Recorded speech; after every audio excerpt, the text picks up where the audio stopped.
बिस्मिल्लाहिर्रहमानिर्रहीम। अस्सलाम वालेकुम दोस्तों, अपनी नेक्स्ट वीडियो के साथ आपको वेलकम करता हूं। दोस्तों, काफ़ी ज़्यादा दोस्तों ने मालूमात असाइलम के बारे में लेने की मुझसे कमेंटिंग वगैरह की और मैंने उस वक्त काफ़ी नॉलेज इसके बारे में शेयर किया था, लेकिन फिर भी कुछ ऐसी बातें, कुछ ऐसी चीज़ें जो मिस हो जाती हैं जब आप किसी वीडियो को या किसी टॉपिक को थोड़ा थोड़ा मुख्तलिफ वीडियोज़ में बयान करते हैं। आज मैंने सोचा कि एक पूरा टॉपिक जो है वो आप लोगों के साथ शेयर करूं इस वीडियो में। यहाँ पे इंशाल्लाह ताला मैं कोशिश करूंगा कि जो भी असाइलम सेकर का शुरू से अंत तक प्रोसेस होता है वो आप लोगों के साथ शेयर करूं।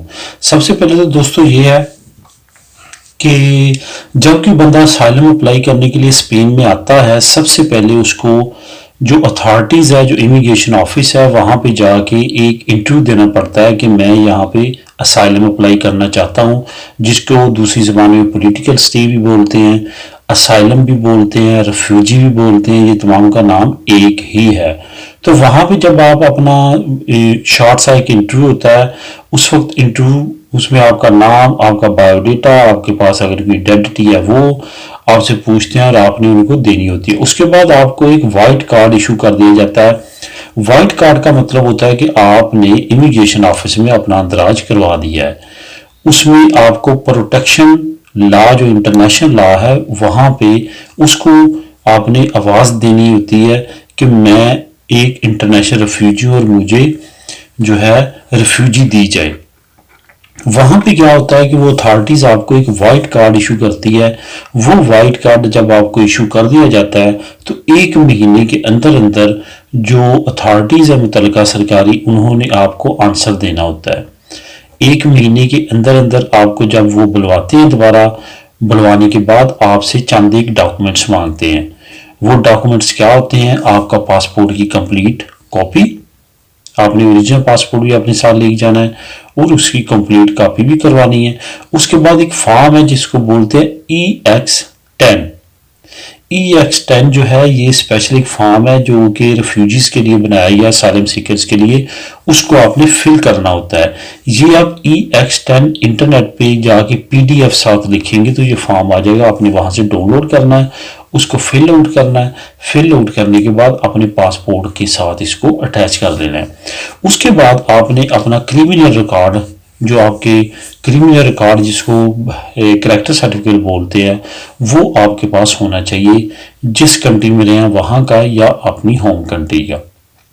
उसके बाद आपके पास लास्ट में वो प्रूफ होनी चाहिए जिसकी बेस पे आप असाइलम अप्लाई करना चाहते हैं कि मुझे ये खतरात लाहिक हैं, मुझे अपने मुल्क से ये मसला है, मैं क्यों वहाँ से भागा हूँ। जो भी रीज़न आपकी है, सर्कमस्टेंसेस हैं आपके, क्रिमिनल सर्कमस्टेंसेस हैं, पॉलिटिकल सर्कमस्टेंसेस हैं, जो भी है वो आपने प्रेजेंट करने हैं उस ऑफिस में।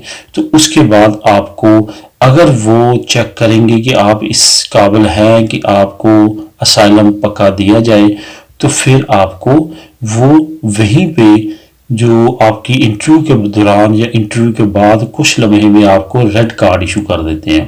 वो रेड कार्ड जो है वो आपका तकरीबन 6 महीने के लिए वैलिड होता है। 6 महीने के बाद दोबारा आपने उसको रिन्यू करवाना होता है। असल में दोस्तों वो भी इस सूरत में होता है कि आपको रेड कार्ड दे दिया जाता है कि हमने इसकी जो फाइल है कंप्लीट वो मुतलका डिपार्टमेंट को सेंड कर दिया। मुतलका डिपार्टमेंट कौन है? UNO का डिपार्टमेंट, जहाँ पे आपकी फाइल तमाम जाती है। दूसरी स्पेनिश अथॉरिटीज़, हाई अथॉरिटीज़, यहाँ पे आपकी फाइल जाती है, वहाँ पे आपकी वेरिफिकेशन स्टार्ट हो जाती है। वहाँ पे आपकी कंट्री से भी पूछा जा सकता है, यहाँ से मालूमात ली जा सकती हैं आपसे दोबारा जो भी उनको चाहिए हो। उसके बाद वो हर सोर्स को यूज़ कर सकते हैं कि जो आपने उनको डॉक्यूमेंट्स प्रोवाइड किए हैं, जो आपने उनको नॉलेज प्रोवाइड किया है।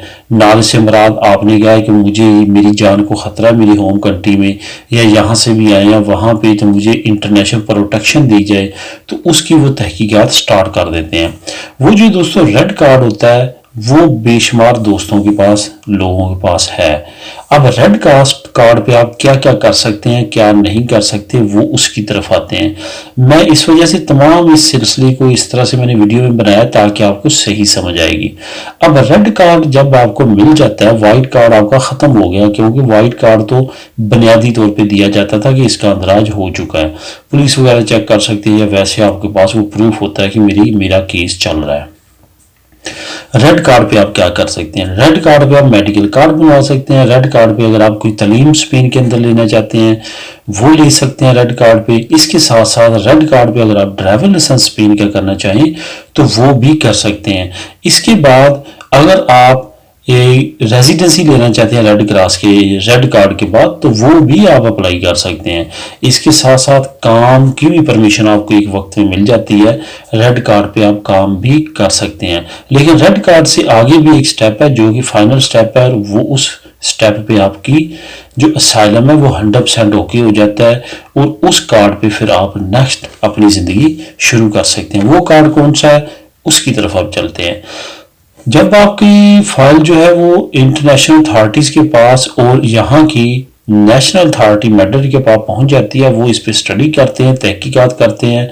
अगर वो आपका पास कर देते हैं कि इस बंदे का जो असालम है ये ओके कर दिया जाए, तो फिर आपको स्पेनिश अथॉरिटी एक कार्ड इशू करती है जिसे बोलते हैं तरखेता आइडेंटिफिकाशन दी एक्सट्रांजेरिया।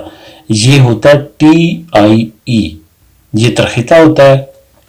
इस तरखेते पे आपको लीगल रहने की इजाज़त दे दी जाती है। बार बार आपको रेड कार्ड इशू करने की बजाय वो कार्ड इशू कर दिया जाता है।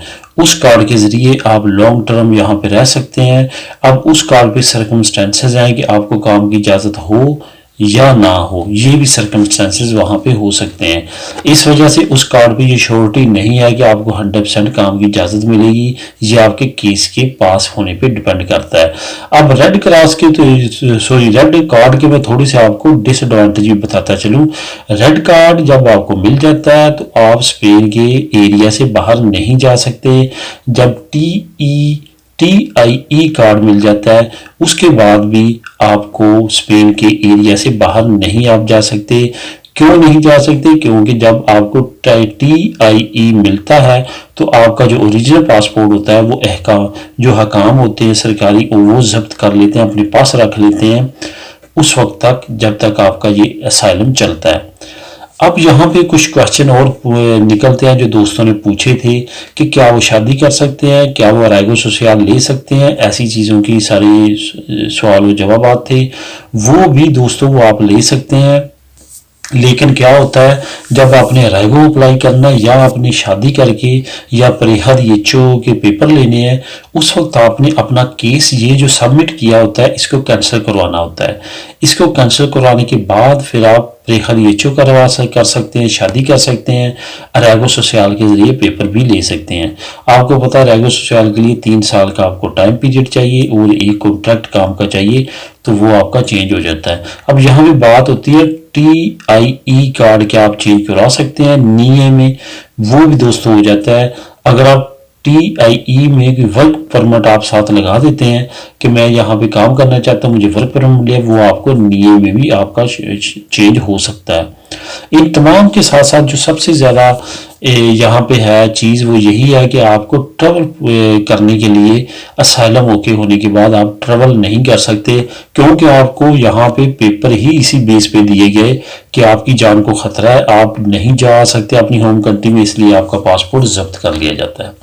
उम्मीद है दोस्तों असाइलम प्रोसेस का तमाम तरीकाकार आपको समझ आया होगा। फिर भी अगर इस वीडियो में इस छोटी सी वीडियो में मैंने कवर करने की पूरी कोशिश की है, अगर कोई चीज़ आपके जहन में हो जो रह गई हो तो आप कमेंट कर सकते हैं, मैं इंशाअल्लाह ताला उसका जवाब देने की पूरी कोशिश करूंगा।